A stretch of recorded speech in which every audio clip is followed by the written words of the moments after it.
Hey guys, this is a market update, some more info on FTX and how this is going to unfold over the next few days and weeks, some implications for your tokens as well, Bitcoin, ETH, and many other tokens that are caught up in this. So check the timestamps down in the description as well for all of these sections. Bitcoin hit a new low for the year yesterday. It spiked down to around about 17,000, maybe a little bit lower on some exchanges. It's now trading above that at 18. We're actually still trading above this support level that we reached during the 3AC blowups, as you can see. So what we have here is really a massive, major support line. And for me, there's really only two possible scenarios here, which is, keeping this support or going below it, right? I don't think going up is going to happen anytime in the near future, simply because, all of what's happening in the space and everyone's getting very tired of all of these blowups over and over and over again, right? So if we actually look at the 1 week chart right here, what you can see is that we're at this kind of monumental support level right here from back in 2017, right? So we have one touch here, we have the consolidation before the massive bull market that we saw, and we are trying to keep this support level here. But there really isn't a lot of hope in the industry right now. Now maybe some people will call that as a bottom, but you just never know, right? Now if you're a dollar cost averager and you're looking for the long term, you have a 5-7 year time horizon, then that's what DCA is, and you make your investments. Now if you're trading short term, there's really no scenario where we're going to higher highs or higher lows right here, apart from if Binance somehow steps in, essentially takes a massive hit and spends a lot of money bailing out parts of the FTX ecosystem. So let's go through what actually happened here as well. So this is a post from Coinmetrics right here, and you can see what he thinks happened. So this guy found evidence that FTX might have provided a massive bailout for Alameda in Q2, right? So Alameda is the trading firm, very heavily linked with FTX. It looks like Alameda had a massive blow up along with the other hedge funds and trading firms like 3AC and all those other lending desks at the time. 40 days ago, 173 million FTT tokens worth about 4 billion became active on chain. So as you can see here, a huge amount of FTX or FTT token was created. Where was this from? Well, it looks like it was from the original ICO address. So obviously Alameda would have put lots of money into the FTX ICO, got those FTT tokens, and it looks like they were unlocked a while back, as you can see right here.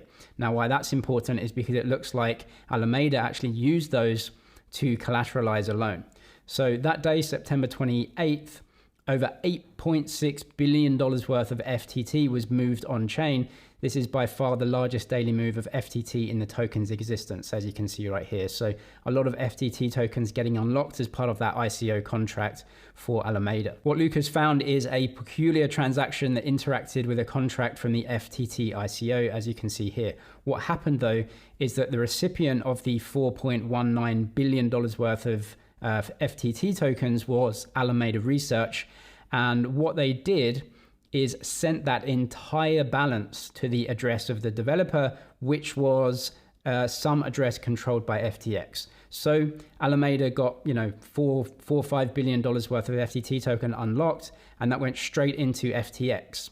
Here's what he thinks happened is that Alameda blew up in Q2 with 3AC, and it only survived because FTX used the FTT collateral that was going to unlock over the last few weeks as collateral to give them a massive US dollar loan.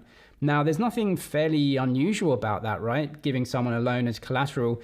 The problems occur where that money came from. If the money just came from FTX's balance sheet because they have loads of dollars because they're a profitable business, that's absolutely fine. But obviously that doesn't look like the case right now. And it looks like they were potentially using massive amounts of funds from users. Now, that doesn't mean that they were using it fraudulently. As you can see, this is the FTX app. And what you can see is USD right here. This is the lending platform. So if you go onto FTX, you can lend out dollars to market participants and you get a really good interest rate, around 10% per year here.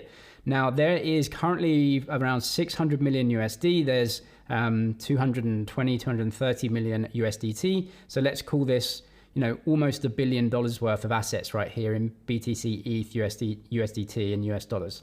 Now, this is client assets that's now stuck on the platform. They may have been using this to actually lend money over to Alameda, and people are getting this 10% return, which is absolutely fine unless Alameda is insolvent and then can't pay it back.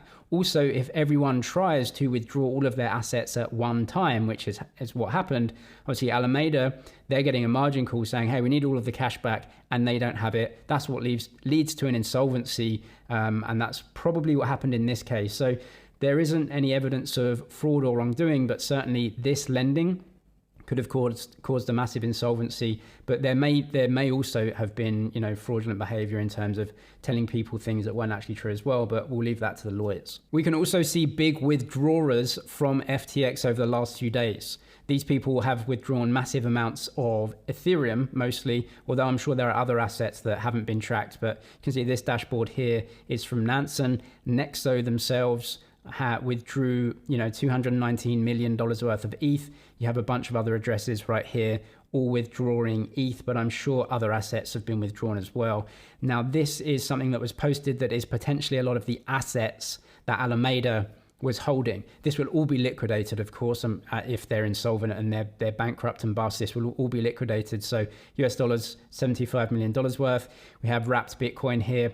Again, so all of this, as it unwinds, obviously going to lead to massive selling pressure into the market. And if you're a buyer right here, you have absolutely no incentive to bid up for their tokens because they're a forced seller. And so whilst they are a forced seller, you're going to bid for the tokens, but the price is different now, right? So the price comes down, and that's just how a market works until all of this stuff is clear and the market settles again. So, wrapped Bitcoin we have here, the FTX token, obviously that's all gone. We have some Sushi, have some LDO, which is Lido, some more ETH, and then some dollars and some other tokens right here. Again, I'll try and leave links to everything in the description to all of these dashboards and everything, so you can have a look for yourself. Now, note that FTX International has suffered with this insolvency or liquidity crunch, or whatever you want to call it. Now, I tweeted out earlier that it's impossible to suffer from a liquidity crunch if you're holding user assets one for one, right? If someone puts an asset on your platform and you hold that asset for them and don't lend it out or do anything else with it, then when they come to recall that asset, it's right there for them. That's obviously not the case, right? Some other tweets from CZ from Binance have basically alluded to the fact that FTX International were running the exchange on a fractional reserve system, meaning that not all client assets were held one for one. And so some were lent out or done other things to, right? Again, if you're lending on the platform and that lender can't pay back, then that's one thing. But if the entire exchange is doing this on a large scale where they have a fractional reserve, this is absolutely unacceptable. And of course, not in what anyone should do. Now, I'll get on to other exchanges that have come out with proof of reserves and everything like that later on in the video. As you can see, it's the international version that is suffering the problem. The FTX US version has one-for-one assets because of regulations there. Binance US, again, two separate entities. This is the international version of FTX. But SBF was making it out like the international version had no problem. Our teams are working on clearing this. We will clear liquidity crunches. All assets will be covered one-to-one. This is one of the main reasons we've asked Binance to come in right here. So how much of the assets have been lent out to Alameda, essentially, that have now disappeared, right? That is the question. And as you can see, they weren't holding assets one-for-one. But they did say that. Now, I've got a deleted tweet right here. Again, SBF saying a bunch of unfounded rumors. Well, obviously not unfounded. They obviously didn't have one-for-one assets, even though they said they did.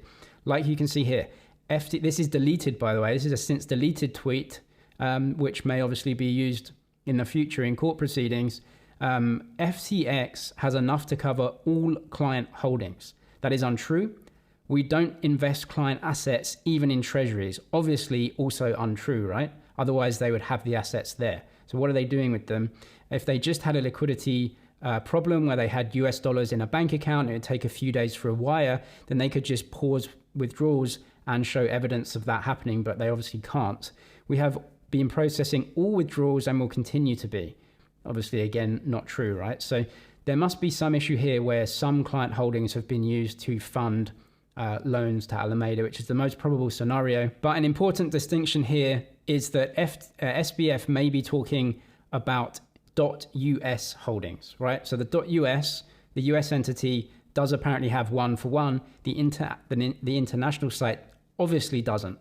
And he may be talking about the US holding here, but it's unclear. Anyway, lawyers would argue that, wouldn't they, that he was talking about the US.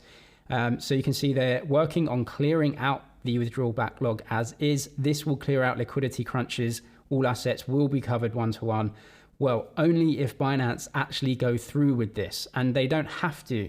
Looking at the books now, God knows what they're going to find, but they don't have to go through with it. Obviously, they can't do anything that would jeopardize their own business as well. So the best case scenario here is that Binance do go through with it and essentially just spend money making sure that users of the platform have some sort of recourse to some of the money that they still have on the platform. For their part, Binance today actually increased their Seifu fund, which is the liquidation fund or the security fund that they have. There's now $1 billion worth of assets in there, which comprise of Bitcoin, BNB, and US dollar stable coins. So there's over $1 billion there that is just in a fund, right, for safety to kind of show that they have some assets in there. You can look at that. If you go to CZ, you can see the actual blockchain addresses where that is. Something else that CZ has said and alluded to, which was one of the problems with FTX, as you can see here, banks run on fractional reserves, crypto exchanges should not. Obviously, FTX were running this,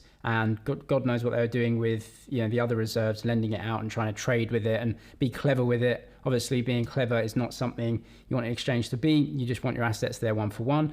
All crypto exchanges should do a Merkle tree proof of reserves. So Binance are going to be doing this. So they will come out with their proof of reserves where they will show that all of the assets on the exchange from clients are there one for one. Now, other exchanges that have also come out and said that they will do this. So this is obviously looking at these exchanges to be, fairly upstanding in what they do, right? So I'll go through them here.